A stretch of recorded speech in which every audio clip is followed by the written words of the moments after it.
Donc la France s'est beaucoup impliquée dans tout le processus de négociation des directives volontaires sur le foncier, qui ont été adoptées finalement en 2012 par le Comité pour la sécurité alimentaire mondiale. Donc très logiquement, une fois que ces directives sur le foncier ont été adoptées, elle s'est engagée aussi très fortement dans leur mise en application.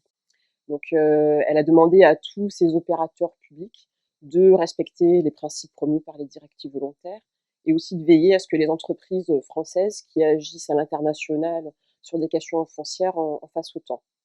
Donc suite à cette commande politique, l'AFD s'est saisie de cette question et a sollicité le comité technique foncier et développement pour l'aider à opérationnaliser ces directives volontaires et à faire en sorte que l'AFD puisse intégrer ces principes dans les processus d'instruction des projets qu'elle soutient.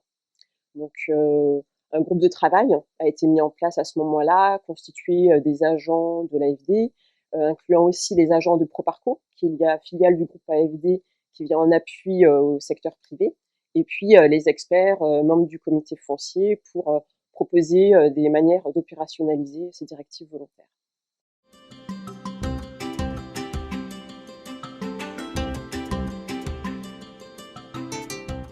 Le travail d'opérationnalisation des directives volontaires s'est traduit à travers la rédaction d'un guide, le guide d'analyse ex-ante des projets agricoles en prise foncière, qui a ensuite permis à l'AFD d'opérationnaliser ces principes en les intégrant dans ses procédures d'instruction interne. Il faut savoir que des partenaires financiers du type de l'AFD ou de sa filiale Proparco interviennent souvent à des étapes où les discussions entre les États et les entreprises sont déjà très avancées. Des fois, des contrats sont déjà en cours de négociation, parfois même déjà signés ou en passe de lettres. Donc, il apparaissait vraiment fondamental de pouvoir avoir une analyse complète de ces contrats pour vérifier que tous les principes promus par les directives volontaires avaient bien été respectés durant tout leur processus de négociation. Donc, ces principes reposent sur quelques axes fondamentaux et l'AFD s'est attachée à vérifier leur légalité, leur légitimité et leur équité. Donc, quand on veut analyser la légalité, d'une part, il s'agissait de regarder si les parties signataires au contrat étaient bien compétentes en fait pour le faire, si tous les textes législatifs en vigueur dans le pays avaient bien été respectés. Pour ce qui concerne la légitimité, il s'agissait aussi de regarder si les droits fonciers légitimes des populations avaient bien été pris en compte. Parce que dans de très nombreux pays, en fait, les législations ne reconnaissent pas forcément tous les droits. Et donc, il apparaissait important que tous les droits soient pris en compte, qu'ils soient reconnus formellement par les États ou pas. Et l'analyse de l'équité visait à juger de l'intérêt du projet pour l'État et pour la population de manière générale, et à vérifier que les termes de contrat étaient équitables.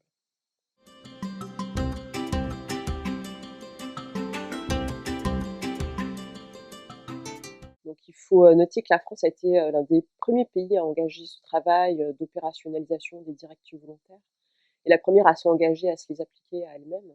Donc ça a été assez important parce que ce travail a été démarré tôt et ensuite a permis aussi d'influencer, d'alimenter les réflexions d'autres acteurs. Donc la FAO, par exemple, s'est appuyée sur le travail réalisé par la France pour réaliser son guide technique destiné aux investisseurs privés. L'OCDE s'est appuyé aussi sur ce travail pour réaliser un guide pour des filières agricoles responsables. Donc ça a été assez important et structurant et permis de forger une sorte de référentiel commun partagé par différentes institutions sur la manière d'opérationnaliser et d'appliquer concrètement les principes des directives volontaires.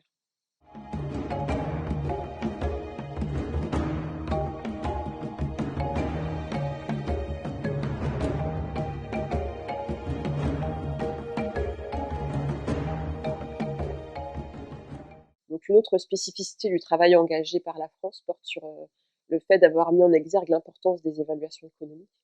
En effet, trop souvent, les projets se contentent de réaliser des évaluations financières, donc du point de vue de l'investisseur, pour démontrer la rentabilité de l'investissement, mais sans réaliser aussi conjointement une analyse économique pour que les pays puissent appréhender l'intérêt concret de l'investissement aussi pour la collectivité de manière générale. Ça, c'est un point très important qui a pu être mis en exergue par le travail réalisé par le comité foncier.